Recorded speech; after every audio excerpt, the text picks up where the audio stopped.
বাজে বাজে কথা বলতেছিল যে পড়াশোনা পারে না, বিয়ে দিয়ে দাও, মেয়ে মানুষ কি করবে, বিয়ে দিয়ে দাও। আম্মুরে কল দিয়ে বলে যে আপনার মেয়ে তো চান্স পাইনি, এরপরে সে কি করবে। মানে এত খুচাই তো সবাই। পরীক্ষার 2 মাস আগে আমার বিয়ের প্রস্তাব আছে। মানে আমার বাসা থেকে এমন হয় যে মানে প্রথম থেকে আমার বাবা মা দুজনে ইচ্ছা ছিল যে আমার চাকরি করাবে, পড়াশোনা করাবে, অনেক দূর পর্যন্ত নিয়ে যাবে। কিন্তু কোথা থেকে যেন উড়ে এসে একটা বিয়ে চলে আসে। এখন সেকেন্ড টাইমে যেহেতু চান্স পাইনি, মানে ফার্স্ট টাইমে চান্স পাইনি, পড়াশোনা দেখতেছে যে হচ্ছে না, চান্স পাবে কি পাবে না কোনো গ্যারান্টি ছিল না তখন আপু আমার প্রস্তাবে। কিন্তু আমি ভেবেছিলাম আমি পাবো পাবো পাবো। তো পরবর্তীতে চেষ্টা করলাম, দাদার সহায়তা করলো, এখানে পরীক্ষা দিলাম, পড়াশোনা করলাম, ইনশাআল্লাহ মানে আলহামদুলিল্লাহ এখন আমি ইসলাম বিশ্ববিদ্যালয়ে বায়োমেডিকেলে পড়ি। এখন অ্যাডভান্স ইউনিভার্সিটি চান্স পাও, লাইফ পুরো চেঞ্জ হয়ে যাবে, তোমাদের বাসায় একটা স্টান থাকবে। তারপরে পরীক্ষার 2 মাস আগে একটা বিয়ের প্রস্তাব আসে। আমি বলি না, আমি বিয়ে করবো না। আব্বু আম্মু প্রথমে রাজি ছিল না, কিভাবে কিভাবে যাবে, সবাই রাজি হয়ে গেছে। হ্যাঁ ঠিক আছে, তাইলে দেখাশোনা করো, বিয়ে দিয়ে দেওয়া হবে। আমি জাস্ট আব্বু আম্মুর কাছে কান্নাকাটি করছি যে আমাকে জাস্ট 2 মাস টাইম দাও, 2 মাস টাইম দাও, দেখো আমি পারি কিনা।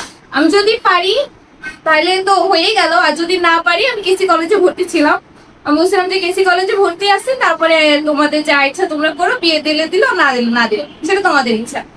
কিন্তু পরবর্তীতে ওই বিয়ে কাটাকাটির পরে আব্বু আম্মু বললো যে ঠিক আছে তাইলে 2 মাস টাইম তোমাকে দেওয়া হলো, তুমি পড়াশোনা করো। এরপরে ওই 2 মাস রাত দিন রাত এক করছি যে প্রথম মোটিভেশন ছিল তো অ্যাডমিশন পাইতে হবে, আর সব থেকে বেশি যেটা জোর দিছে সেটা হলো আমার বিয়ে হয়ে যাবে, না হইলে পড়াশোনা করতে হবে, না হলে আমাকে বিয়ে করতে হবে। তো পরবর্তীতে চেষ্টা করলাম, দাদার সহায়তা করলো, এখানে পরীক্ষা দিলাম, পড়াশোনা করলাম, ইনশাআল্লাহ মানে আলহামদুলিল্লাহ এখন আমি ইসলাম বিশ্ববিদ্যালয়ে বায়োমেডিকেলে পড়ি। এখন বিয়ের প্রস্তাব এসেছিল কয়েকদিন আগে, আব্বু আম্মু নিজে থেকে তা করে দিচ্ছে। এটা হলো আমার অঞ্চল। ইনশাআল্লাহ তোমরাও পারবা, ধৈর্য ধরো, পড়াশোনা করো। আর দাদা তো আসেনি, কোচিং আছে, স্যার আছে, তোমরা ইনশাআল্লাহ পারবা, ইনশাআল্লাহ পারবা পারবা পারবা। কিছুদিন আগে আমি গ্রামে গেছিলাম, আমার কিছু রিলেটিভ আছে যারা প্রথমে চান্স পাইনি, তারা আম্মুরে কল দিয়ে বলে যে আপনার মেয়ে তো চান্স পাইনি, এরপরে সে কি করবে। মানে এত খুচাই তো সবাই। এরপরে কিছুদিন পরে অ্যাডমিশন পাইছি, তবে প্রায় 1 বছর হয়ে গেছে, কিন্তু গ্রামে যাওয়া হচ্ছিল না। গেছিলাম রিসেন্টলি, তারাই আমাকে ডেকে ডেকে যে আম্মু পিঠা বানাইছি, আসো পিঠা খেয়ে যাও।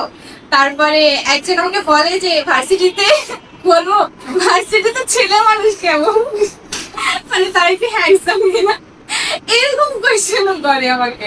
তারপরে আমার বলে যে কতদিন মানে ভার্সিটি সম্বন্ধে তাদের বেশি আগ্রহ মানে আমার থেকে জানার।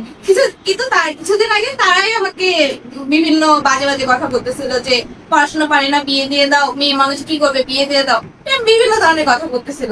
বাট এখন তারাই আমাকে আরো উৎসাহ দেয় যে পড়াশোনা করো, চাকরি বাকরি করো, তোমাদের মানে আমার নিয়ে তাদের অনেক ভরসা। তারা জানে যে আমি অনেক কিছু পারবো, কিন্তু কিছুদিন আগে তারাই জানতো যে আমি কিছু পারবো।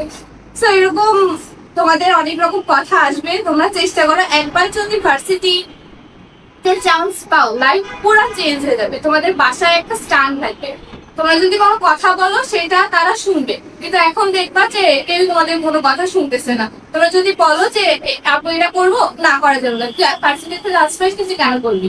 কিন্তু যখন তুমি চান্স পাবা তখন তোমার একটা স্টান থাকবে, তোমার কথার মূল্য থাকবে, বুঝছো।